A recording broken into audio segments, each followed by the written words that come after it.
Welcome back to our video series Mr. Truck Reviews, where we're trying to figure out what's the best used truck. And this time it's a 2004 F-150, and here's Mr. Truck. Yeah, this is the newest one out of the three. Yeah. And this is so cool because this year this was Motor Trend's Truck of the Year, 2004. And that's, it's a big deal because they were the magazine reviewers. That's who did it back then. But this one is when they changed the nose. This is kind of squared off like it was maybe in 96. And in 97 they rounded off to make it look like a car or a Mustang parts or something. But this is a good looking truck. And they did so much to this truck. It's kind of like the new Ford hybrid. You can talk forever about all things that have changed on this truck. This had 46 different configurations of stuff. Yeah, all the different options you could do to it. Size beds. I mean, it had 5 axle ratios. It had 3 cab sizes. I mean, this was like a build the truck thing. So what I want to do is talk about this truck, also compare it against the Chevy that we talked about in the previous episode, the K1500, and also the Dodge Ram. So let me pop the hood first. If you notice that on Dodge, the hood is hooked to the grill. Ford did that for a few years. So there you go, you got the hood hooked to the grill. So you could stand on the bumper and get to the engine, and the radiator is a little further in. You won't be kicking out with your toe like you might have on the Ram. But this is that modular design, cast intake. These puppies were in Crown Vics, cabs, police cars, everything. And at 231 horsepower, that's basically the same as what the Chevy was doing with that 5.2. And this puppy... Or the 5.0. Oh, the 5.0, you're right, the 5.0. And cubic inch was... 305. 305. So basically the same size. That's what the smaller engines were in all of them, even Rams. The 318 was the same size. So that was what was going on. Now looky here. We got regular battery terminals, none of that side terminal stuff that, I complained about with Chevy. Yeah.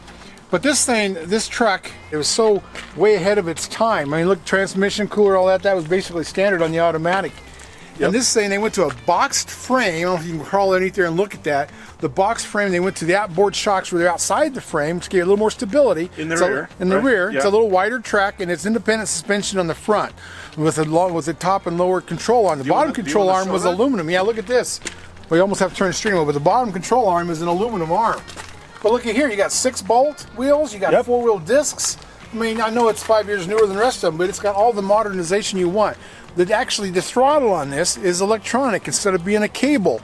They changed so many things on this. It's unbelievable how many things happened in 1 year, besides all those configurations. And this is also a typical truck that everybody has. You customize, you put lights, you put toppers, you put lift kits on it. This is what everybody does. Everybody customizes their trucks. Well, this is what we're doing actually with 3 trucks we discussed in this video series. This truck has a 2.5-inch lift approximately in the front. Those are Eibach suspension lift. It was kind of difficult to do because this is an independent front suspension. Yeah. And it's almost as high as you can go for kind of on a cheap.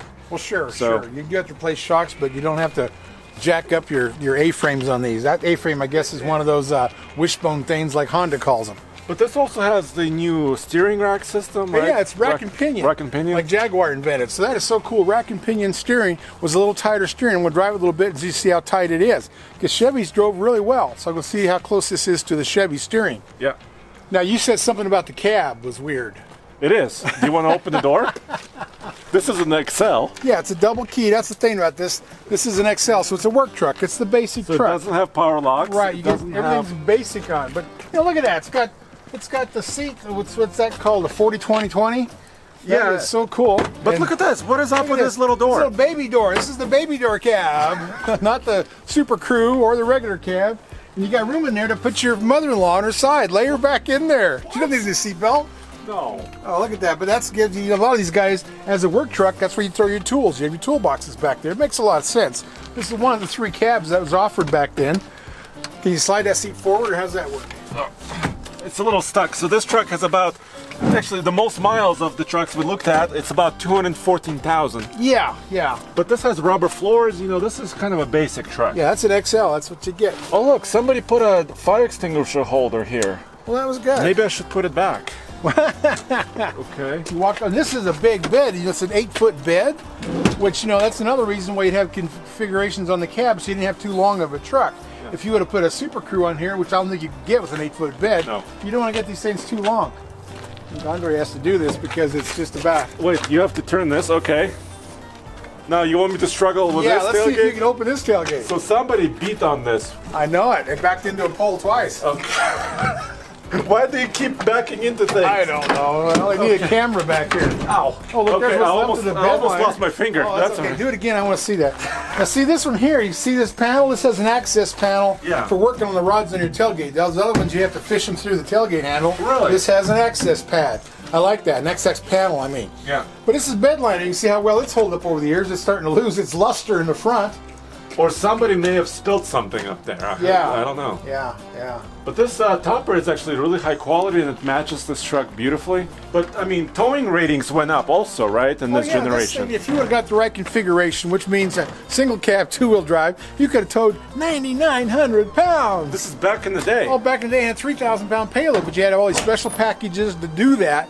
But I mean, 2004 towing 9,900 pounds? That's crazy stuff, Ford. That's crazy stuff. Well, now they're up to 14,000. I know, 14,000. That's even crazier. So, as always, how about you drive the truck Okay. and tell me from behind the wheel, how does it feel? Yeah, let's see if I can do some donuts. Let's see if we can burn some rubber. Okay. And the 4-wheel drive shifter's on the floor. Actually, all three of these now have had the direct to the transfer case lever, and I like that. Now this too, it's a beefy truck. And this one actually has the first year of the 3-inch leaf springs. They're 3 inches wide. And some of that, and that's what the Super Duties were, or the heavy duties. See, back when this was around, the Super Duties were out.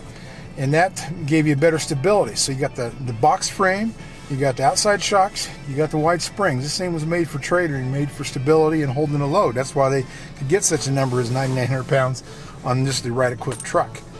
This is the XL work truck. And that's why it would have a 4.6, because it wasn't the big trailer tower, big vacation truck. It was the one you worked with, you made money with. So the 4.6 got the best fuel mileage of the two V8s that Ford had then. If you were pulling a trailer, you'd probably go with the 5.4. But it's a 4-speed automatic. Let's see what this thing does. Yeah, you can tell it's a 5.4, but the transmission feels solid in this. And this ride's a little bit rougher than the Dodge. That surprises me.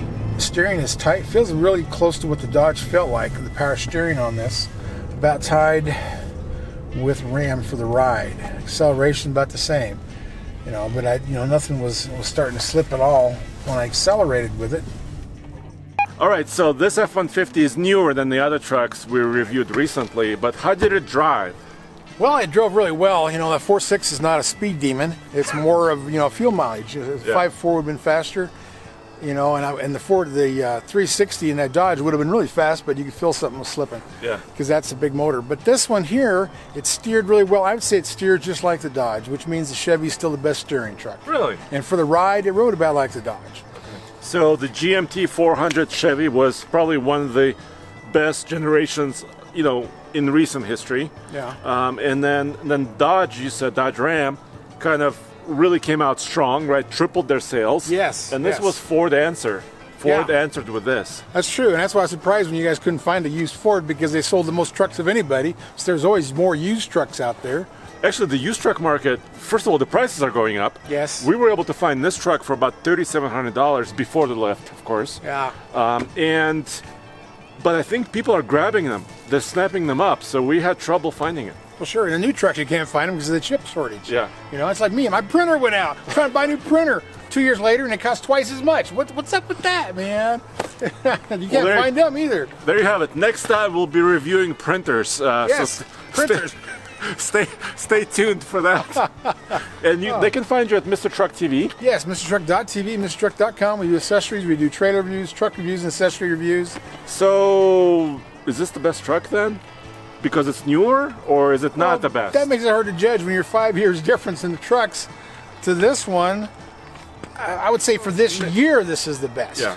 And everybody's going to have a different opinion on that. And that's true. Trucks are a religion. And it's just like politics, church, tractor brands. You get what Grandpa did. Even if Grandpa needed some mental help, that's what you do. So take it from me. Start looking at other brands. Open your eyes and see what other people are doing or building. But in 2004, yep, this is probably the best truck you could buy in 2004. There you have it. You're not going to get this anywhere else. And as always, TFLtruck.com, where we have more stories on this truck and every other truck news.